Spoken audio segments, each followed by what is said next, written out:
అయ్యాడు. మరియు మనం నిజ జీవితంలో ఎందుకు ఆనందంగా లేము, దానికి ఏమి మనం చేయాలి, అవి చర్చించుకోవడానికి ప్రయత్నం చేద్దాం. మీరందరికీ గణేష్ స్టోరీ అందరికీ తెలుసు. గణేశుడు ఎందుకు ప్రథమ పూజ అందుకుంటున్నారో కూడా మీకు తెలిసే ఉంటుంది. కానీ శాస్త్రాల్లో నిగూఢమైన ఒక స్టోరీ మనం ఇప్పుడు చర్చించుకుంటున్నాం. అంటే మీకు తెలిసిన స్టోరీనే కొంచెం డీప్గా ఉంటుంది. అది ఒకసారి ద్వాపరయుగం ఎండింగ్లో వేదవ్యాసుల వారు ఈ యొక్క వేదాలనల్లా పూర్వము వేదాలను శ్రవణం చేసేవాళ్ళు. వాళ్ళ యొక్క వాళ్ళ యొక్క గుర్తుపెట్టుకునే శక్తి చాలా అపరిమితంగా ఉండేది. అంటే ఒకసారి గురువు చెప్తే వాళ్ళ హృదయంలో ఎప్పటికీ నిలబడిపోయేది. కానీ రాను రాను కలియుగం వస్తుంది కదా, అల్పాయుష్కులు మందబుద్ధులు వాళ్లకు ఈ వేదాలు హృదయంలో గుర్తుండాలంటే దానికి ఏం చేయాలని గ్రంథస్థం చేయాలనుకున్నారు. ఆ యొక్క శాస్త్రాల అంటే శ్రీమద్ భగవద్గీత శ్రీమద్ భాగవతంలో ఉంది కదా, శ్రీ భారతంలో ఉంది కదా, మరియు శ్రీమద్ భాగవతము భారతము ఇవన్నీ 4 వేదాలు ఇవన్నీ గ్రంథస్థం చేయాలనుకున్నారు వేదవ్యాసుల వారు. అలాగని మొత్తము 33 కోట్ల దేవతలందరికీ పిలిచి ఎవరు దీన్ని రాయడానికి సిద్ధులు అవుతారు, వాళ్లకు యోగ్యతలు ఏంటి కనుక్కోవాలని ఆయన ఒక చిన్న కండిషన్ పెట్టారు.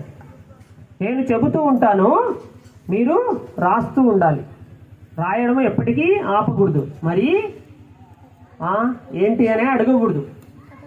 అంటే అంత ప్రజ్ఞాశీలై ఉండాలి. ఇప్పుడు మన కలియుగంలో ఏంటి మళ్ళీసారి చెప్పు అంటాం, అట్లా అంటే వాళ్ళు పనికిరారు. సో దేవతలందరూ ఎవరు ముందుకు రాలేకపోయారు. అమిత ప్రజ్ఞాశాలి గణేశుడు యొక్క వాళ్ళ ఆరాధ్య దైవమైన నరసింహస్వామిని తలుచుకొని నారదుల వారిని మనసులో స్మరించుకొని నేను రాస్తాను, రాయగలను వాళ్ళ యొక్క కృపతోని అని ముందుకు వచ్చారు. అది గణేషుని యొక్క ఆ యొక్క స్టెనోగ్రాఫర్ యొక్క డ్యూటీ ఎంత పర్ఫెక్ట్గా చేశారంటే, గణేష్ కూడా ఒక కండిషన్ పెట్టారంట.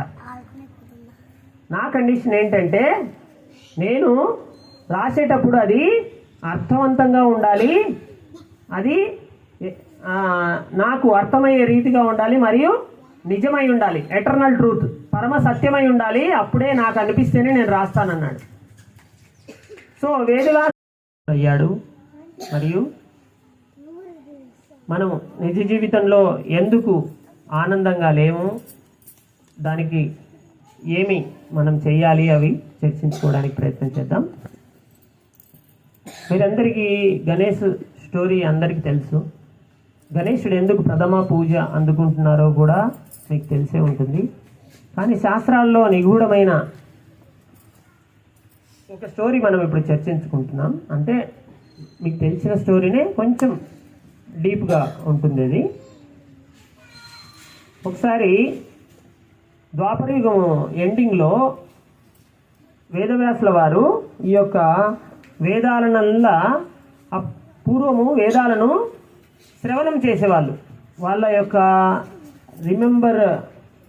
వాళ్ళ యొక్క గుర్తుపెట్టుకునే శక్తి చాలా అపరిమితంగా ఉండేది. అంటే ఒకసారి గురువు చెప్తే వాళ్ళ హృదయంలో ఎప్పటికీ నిలబడిపోయేది.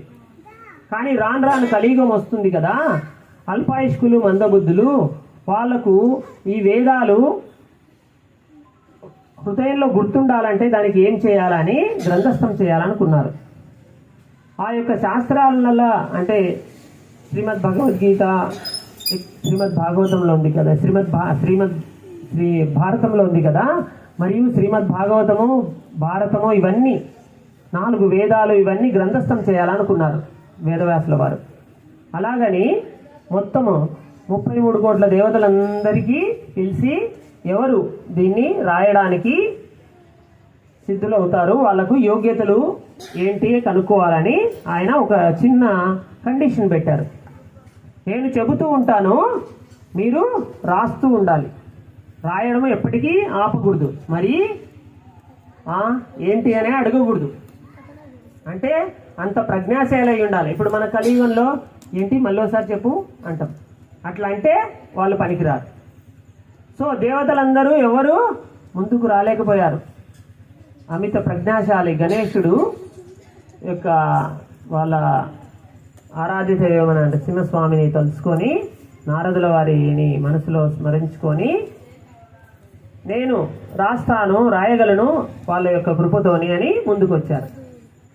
అది గణేష్ని యొక్క ఆ యొక్క స్టెనోగ్రాఫర్ యొక్క డ్యూటీ ఎంత పర్ఫెక్ట్గా చేశారంటే, గణేష్ కూడా ఒక కండిషన్ పెట్టారంట.